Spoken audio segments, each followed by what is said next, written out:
Hi, this is Sharice Taylor, and I am continuing my conversation with Karen O'Neill, who is, we were talking about nursing, occupational therapists, physician assistants, and part of our conversation was what was available, the programs that go with that.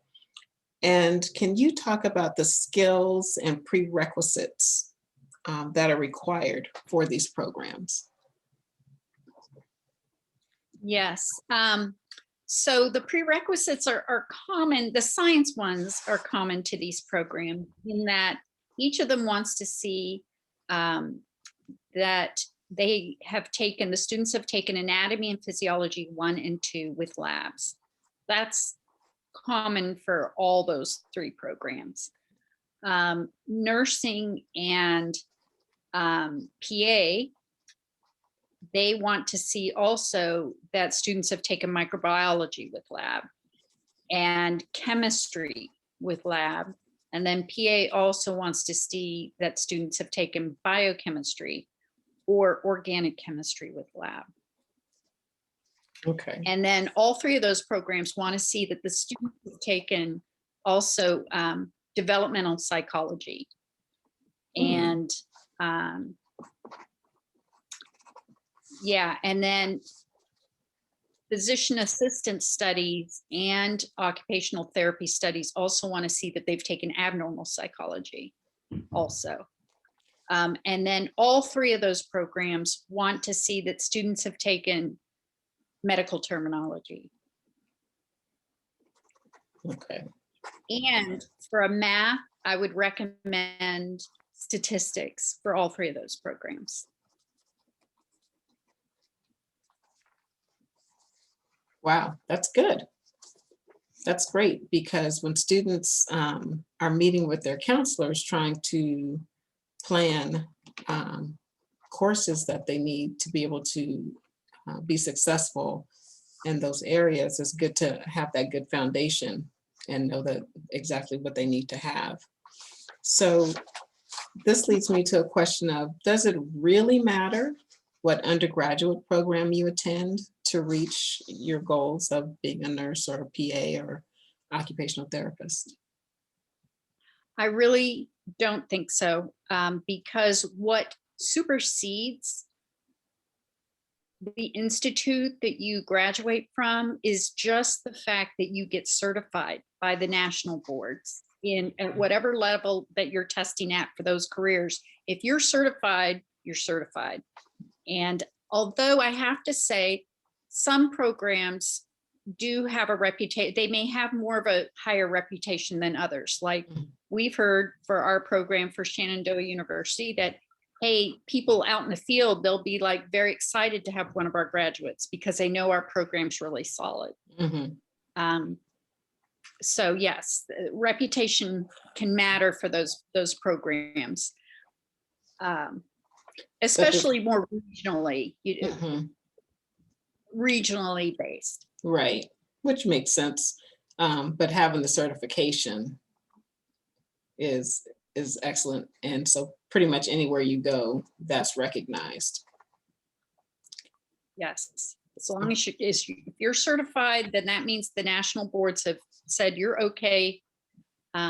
It's just that you may have to get individual state certification. I know that's true for nursing and PA, that whichever state you practice in, you have to apply for licensure. I mean, you can be certified, but you need to apply for licensure in the states. So it's. Got it. Okay. So now that, we've got that foundation going, can you talk a little bit about social media impacts, just representation of yourself and your personal brand? Okay. Well, sometimes you'll hear rumor that be careful of what you post on social media, because admissions counselors will be checking that out. I personally did not have the time to check out people's social media profiles, but I know that is wise for anybody to be very careful about what they post on social media, because anybody, it's public and anybody can have access, depending on how you've set your privacy settings, of course. But what is very noticeable, and we don't have to look it up because we often communicate through email, is you want to make sure your email address is professional. It's just that it represents you well. Mhm. That makes sense because it's on all that correspondence going back and forth. Excellent. I know you wanted to just emphasize that all 3 programs do have doctorates. Yes. I believe I failed to mention that the PA program also has a doctorate. And there's talk of moving it to where the entry level practice education level is at the master's right now, and it may eventually move to the doctorate. So we'll see. Time will tell. Time will tell. And I'm sure, especially with the pandemic, we may have more people going into the health field,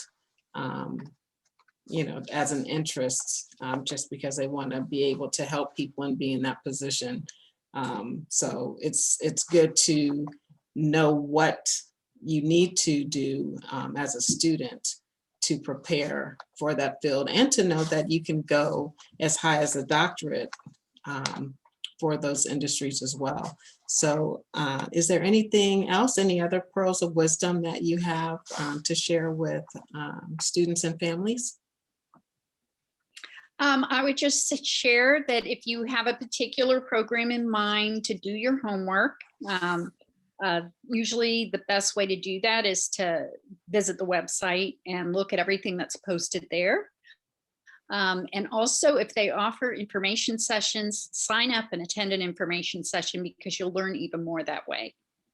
And it's a great opportunity to explore, ask any questions that you may have, listen to other students ask questions and get your answers given, and just become more knowledgeable. And I think that's fantastic, especially now we have a lot of virtual opportunities, and a lot of the websites do have a lot of information, and we just need to take advantage of looking it up and finding out more, so that when opportunities to go in person, you'll have a better idea. And I believe strongly that taking those tours and listening to other people, because sometimes we don't know what questions to ask, and then you may hear someone else ask something and you're like, oh, I never thought about that. So it's just a good way, like you said, to be really informed when you're thinking about what you're going to do after high school. So again, thank you so much for taking time to speak with me, and I appreciate it. And remember, how you spend your time matters. Thank you so much.